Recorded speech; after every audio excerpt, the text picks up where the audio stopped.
মাগুরায় ৮ বছরের শিশু ধর্ষণের ঘটনায় ধর্ষকের সর্বোচ্চ শাস্তি মৃত্যুদণ্ডের দাবিতে প্রতিবাদ মিছিল এবং সমাবেশ করেছে তিতুমির কলেজের সাধারণ শিক্ষার্থীরা। শুক্রবার জুমার নামাজ শেষে মিছিল পরবর্তী সমাবেশে বক্তারা বলেন, সারা দেশে যে পরিমাণ ধর্ষণের খবর শুনছি তাতে রাষ্ট্র যদি ধর্ষকের সর্বোচ্চ শাস্তি নিশ্চিত না করে তবে ছাত্র সমাজ ধর্ষকের বিরুদ্ধে অ্যাকশনে যেতে বাধ্য হবে। তৃতীয় শ্রেণীর ছাত্রী ৮ বছরের বাচ্চা, ওকে যেভাবে ধর্ষণ করা হয়েছে, আমরা জাতীয়তাবাদী দল বিএনপি ধর্ষণের বিচারের দাবিতে ছাত্রদের সাথে একাত্মতা ঘোষণা করছি এবং বনানী থানা বিএনপির পক্ষ থেকে আমি আমাদের একাত্মতা ঘোষণা করছি এবং এই ধর্ষকের বিচার এই বাংলার মাটিতে খুব অচিরেই হবে এই আশাবাদ ব্যক্ত করছি। এই ধর্ষকরা মানুষ নয়, এরা হচ্ছে জানোয়ার, এরা বাংলার শত্রু।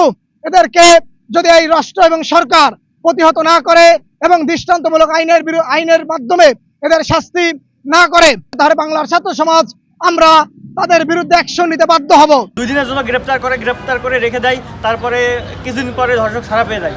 ধর্ষকটা একটা নর্মালাইজ করা হইতেছে, কিন্তু যদি ধর্ষকের খুব দ্রুত সময়ের মধ্যে বিচার কার্যকর করা হইতো তাহলে এই সাহস হয়তো আর কেউ দেখাইতো না।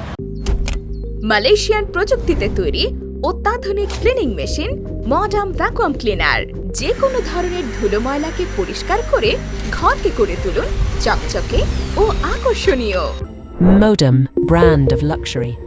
সমাবেশে সংহতি জানিয়ে বনানী থানা বিএনপি এবং তিতুমির কলেজ ছাত্র দলের নেতৃবৃন্দ বলেন, বিএনপি এবং তার সহযোগী সংগঠন ছাত্রদল সবসময় ধর্ষণের বিরুদ্ধে সোচ্চার। বিগত স্বৈরাচার আমলে আপনারা দেখেছেন কিভাবে ধর্ষকরা কিভাবে রেহাই পেত, বিচারের আওতায় আনা যেত না, তাদেরকে পেট্রোনাইজ করা হতো।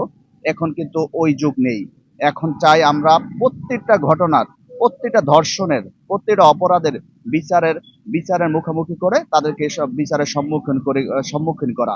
ধর্ষকের এমন শাস্তি হোক যেন বাংলাদেশের কোনো মানুষ আর ধর্ষণ করার সাহস না পায়। গত বৃহস্পতিবার মাগুরা শহরের নিজ নান্দুয়ালি চরপাড়া এলাকায় বড় বোনের বাড়ি বেড়াতে এসে ধর্ষণের শিকার হয় ৮ বছরের শিশুটি।